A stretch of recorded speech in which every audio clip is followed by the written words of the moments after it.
ኣብ ኤርትራ ካብ 800 ሰባት ንላዕሊ ክሕዝ ዘይግብኦ ዓዲ ኣቤቶ ልዕሊ 2500 እስራት ተጨቃጭቆም ኣለዉ ክብል ኣምነስቲ ኢንተርናሽናል ከሲሱ። ኣብ ኢትዮጵያ ዝርከባ ማዓስከራት ስደተኛታት ካብ ለበዳ ኮሮና ቫይረስ ናፃ ምህላዎም ተገሊጹ። ጀርመን ብወራር ዕስለ አንበጣ ንዝተሃስዩ ሓረስቶት ኤርትራ ዝውዕል $1.5 ሚልዮን ዝግመት ሓገዝ ለጊሳ። ሰላም ክቡራት ተኸታተልቲ፣ እዚ ኣብ ከተማ ፓሪስ ካብ ዝርከብ ስቱድዮ ኤረና ዝዳሎ ሰሙናዊ ፍጻሜታት እዩ። ኣብ ናይ ሎሚ ትሕሶና ብተወሳኺ ቡሩንዲ ን15 ዓመታት ኣብ ስልጣን ንዝጸንሐ ፕረዚደንት ፒየር ንኩሩንዚዛ ንምትካእ ብረቡዕ 20 ግንቦት ሃገራዊ ምርጫ ኣካይዳ። ኣብ ኢትዮጵያ ዝርከባ ማዓስከራት ስደተኛታት ካብ ለበዳ ኮሮና ቫይረስ ናፃ ምህላወን ተገሊጹ። ቻይና ኣብ ጅቡቲ ግዙፍ ድፋዕ ተሃንጽ ከም ዘላ ሓደ ካብ ዓበይቲ መጽሔታት ዓለምና ዝኾነ ፎርብስ ገሊጹ ዝብሉን ካልእ ኣብ ኤርትራን ዞባናን ንዝተራእዩ ትሕሶታት ክንደስስ ኢና። ክሳብ ፍጻሜ ምሳና ክትጸንሑ ብኽብሪ ዝዕድመኩም ቢንያም ስሞኔ። ሰናይ ምክትታል።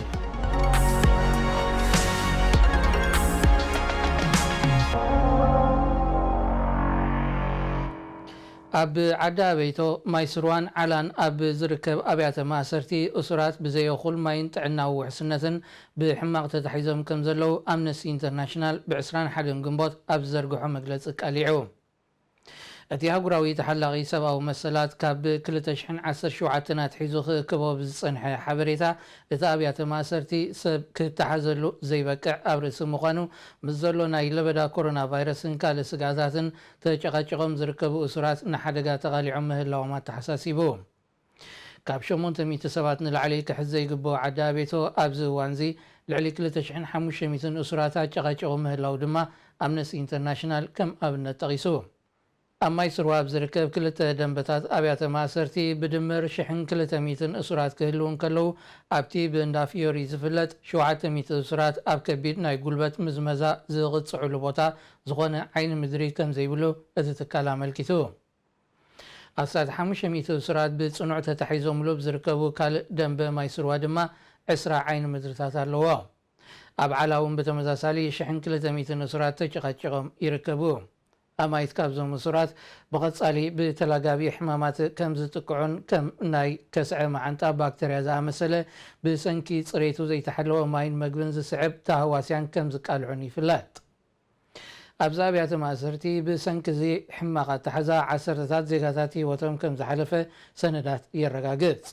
ብዘይካዞም ዝተጠቕሱ ኣብያተ ማእሰርቲ ኣብ ከባቢ ባረንቱ ዝርከብ ፕሪማ ካንትሪ፣ ኣብ ከባቢ ባፅዕ ዝርከብ ገደም፣ ኣብ ኣደርሰር፣ ሳዋ፣ ተሰነይን ካልእ ከባቢታትን ዝርከብ ጽኑዕ ኣብያተ ማእሰርቲ ብሰንኪ እምነቶምን ዘለዎም ዝተፈለየ ፖለቲካዊ ራእያን ዝተጠርጠሩ ኣሽሓት ዜጋታት ተሓይሮም ግዳያት ግፍዕን ስቃይን ኮይኖምን ይኹንን ኣለዉ። ኣብ ርእሲ እዚ ብስም መደበራት ፖሊስ ኣብ ዝፅዋዓ ኣብያተ ማእሰርቲ እውን ብዝተፈላለየ ፖለቲካዊ ክስታት ተጠቂኖም ዝሰቀዩ ዜጋታት ብኣሽሓት ዝቑፀሩ እዮም። መበል 29 ዓመት ናጽነታ ኣብ ትጽንብል ዘላ ኤርትራ ህዝባ ካብ ኣብ ግዜ ግዛእቲ ስርዓታት ንላዕሊ ይሳቐን ይጋፋዕን ብብዝሒ ድማ ይስደድ ከም ዘሎ ሓያሎ ዜጋታት ይሰማምዑ።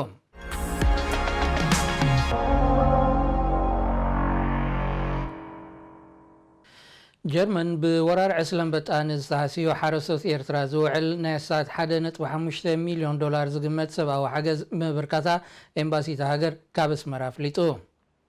እቲ ብመገዲ ውድብ መግብን ሕርሻን ዝተላኸ ሓገዛት ግራውቶም ብወራር ዕስለ አንበጣ ንዝተሃስዩ ሓረስቶት ምቕራብ ምሩፅ ዘርኢ ቀረብ እንስሳታትን ዝተፈለየ ናውቲ ሕርሻን ዘጠቓለለ እዩ።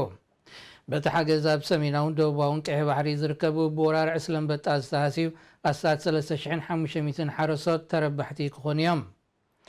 ባይቶ ጀርመን ኣቐዲሙ ብዘካየዶ ዘተ መንግስቲ ኤርትራ ብዝኽተሎ ዘሎ ጨቋኒ ካይዳን ዝፍጽሞ ዘሎ ከቢድ ምግሃስ መሰል ሰባትን ልምዓታዊ ሓገዝ ከይወሃቦ ኣብ ዝብል ነጥቢ ከም ዝዛዘቦ ዝዝከር እዩ።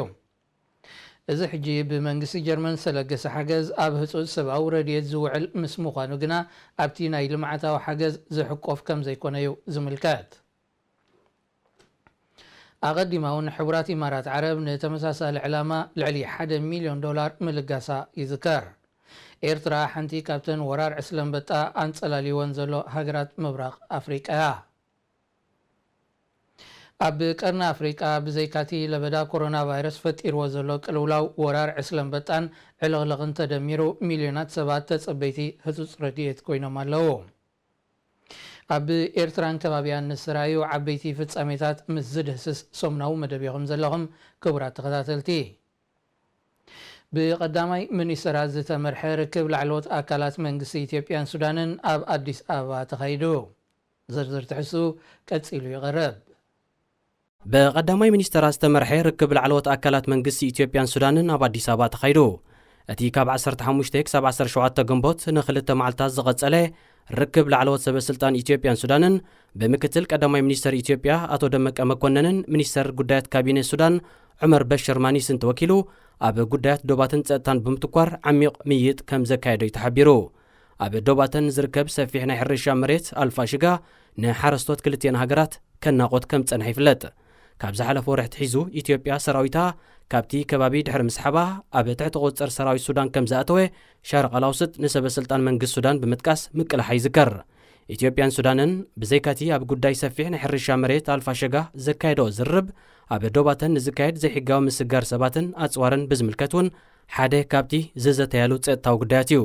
እቲ ሓያሎ ሚኒስትራት ላዕለዎት ኣዘዝ ሰራዊትን ሓለፍቲ ጸጥታን ዝተሳተፎ ፖለቲካዊ ምምኻር ዝተሰሚየ ኣኼባ ዝካየድ ዘሎ ኢትዮጵያ ንዲጋ ሚሌንየም ካብ ወርሒ ሓምለት ሒዛ ማይ ከተዕቁረሉ ከም እትጅምር ንዘውፃእቶ መግለጺ ሱዳን ድሕሪ ምቅዋማ እዩ።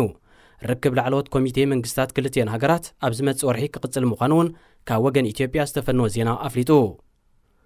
እዚ ከምዚ ኢሉ እንከሎ ብክልተ ሰባት ጥራይ ዝተወከለ ልኡኽ ፕረዚደንት ኢሳያስ ኣፈወርቂ ኣብ ክልታዊ ጉዳያት ዘተኮረ መልእኽቲ ሒዙ ናብ ካርቱም ከም ዝበጽሐ መርበብ ሓበሬታ ሚኒስትር ዜና ኣፍሊጡ።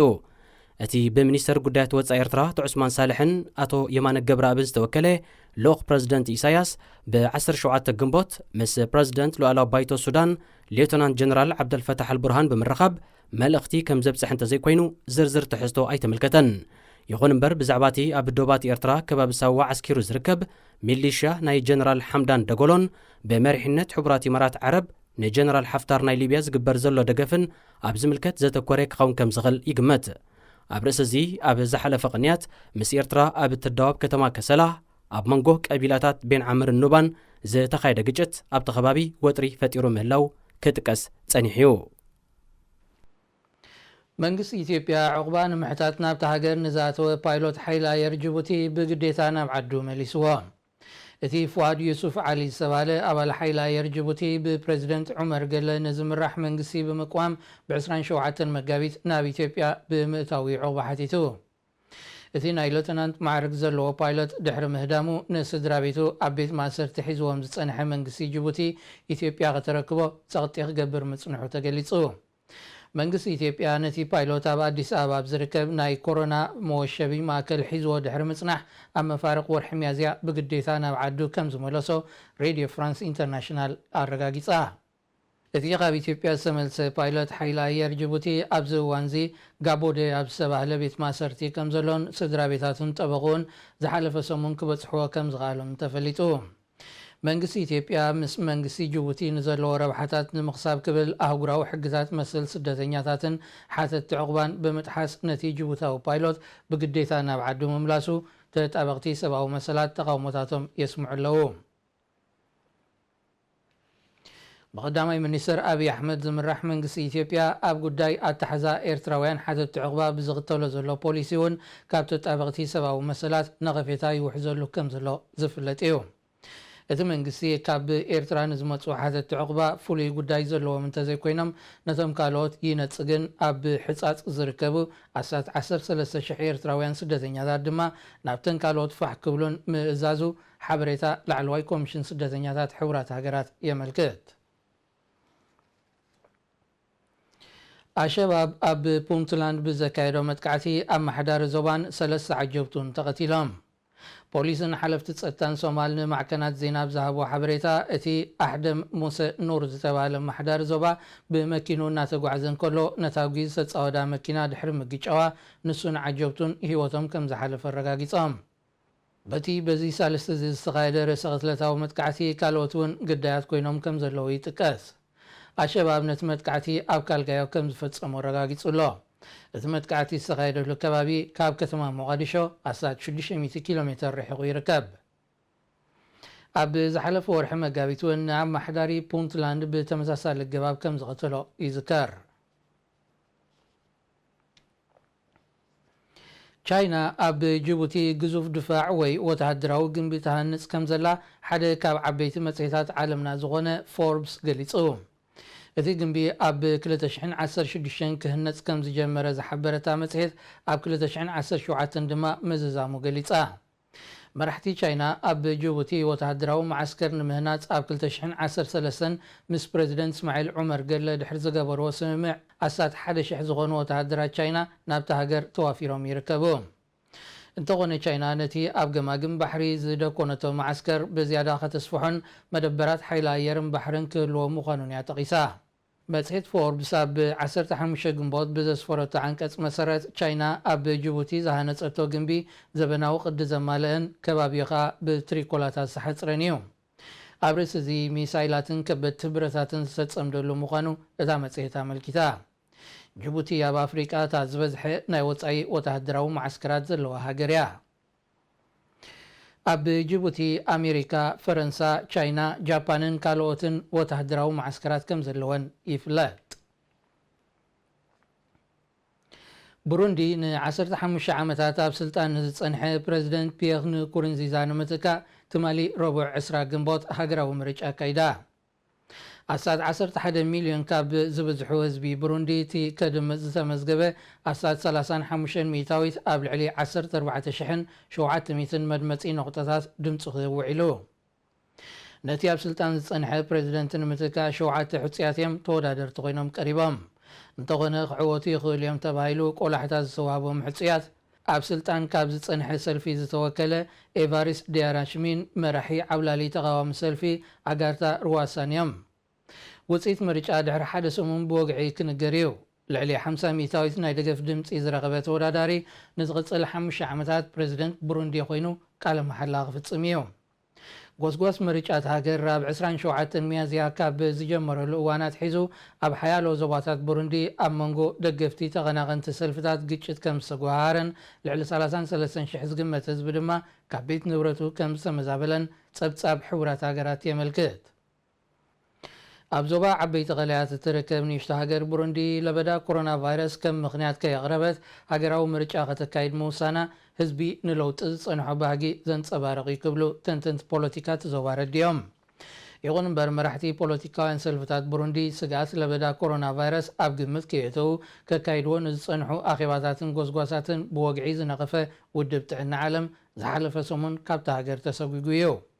ቡሩንዲ ብኮሮና ቫይረስ ናይ ዝተለኽፉ ብዝሒ ሰባት 42 ክበጽሕ እንከሎ ሞት ናይ ሓደ ሰብ ድማ መዝጊባላ። ኣብ ኣፍሪቃ ኣብዛ ዓመት ኣብ እሳት 22 ሃገራት ሓፈሻውን ዞባውን ምርጫታት ክካየድ ተመዲቡ እኳ እንተሎ ሓያሎ ሃገራት ብለበዳ ኮሮና ቫይረስ ኣብ መኻኔን ክስርዝኦ ወይ ከናውሕኦ ከም ዝኽእላ ኢትዮጵያ ቀዳሚቲ ኣብነት ኮይናላ። ኣብ ኢትዮጵያ ዝርከባ ማዓስከራት ስደተኛታት ክሳብ ዝህዋንዚ ካብ ለበዳ ኮሮና ቫይረስ ናፃ ምህላውን ላዕለዋይ ኮሚሽን ስደተኛታት ሕቡራት ሃገራት ኣፍሊጡ። ኣብ ኢትዮጵያ ኣብ እሳት 46,000 ሰባት ብዝተገብረ መርመራ 389 ሰባት ኮሮና ቫይረስ ክርከቦም እንከሎ ሞት 5 ሰባት ድማ ተመዝጊቡሎ።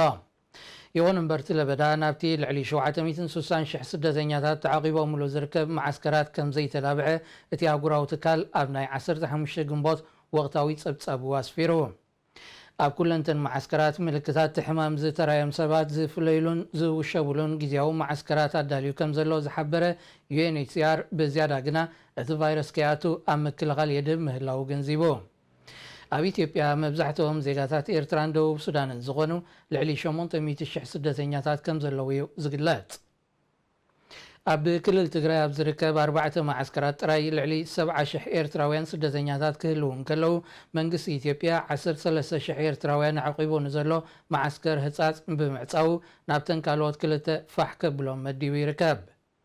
እቲ መንግስቲ ለበዳ ኮሮና ቫይረስ ንምቁፅጻር ምንቅስቓስ ሰባት ኣብ ዝድረተሉ ዘሎ እዋን ከምዚ ዓይነት ስጉምቲ ክወስድ ምሕሳቡ ዘይሓላፍነታዊ ምዃኑ ተቃውሞታት ይውሕዝ ኣሎ። ኣብ ኢትዮጵያ ብዘይካቶም ኣብ ጽላል ዩኤንኤችሲአር ተመዝጊቦም ኣብ ማዓስከራት ዝርከቡ ኤርትራውያን ኣሳት 80,000 ዝኾኑ እውን ኣብ ኣዲስ ኣበባን ካልኦት ከተማታትን ከም ዝነብሩ እዩ ዝግለጽ። ክቡራት ተኸታተልቲ ኤረና ናይ ሎሚ መደብና ኣብዚ ዛዚምና ኣለና። ስለምክትሳልኩም ነመስግን። ዝመጽእ ሰሙን ብኻልእ ትሕዝቶ ይራኸበና። ቢንያም ስሞኔ ሰላም ቅነ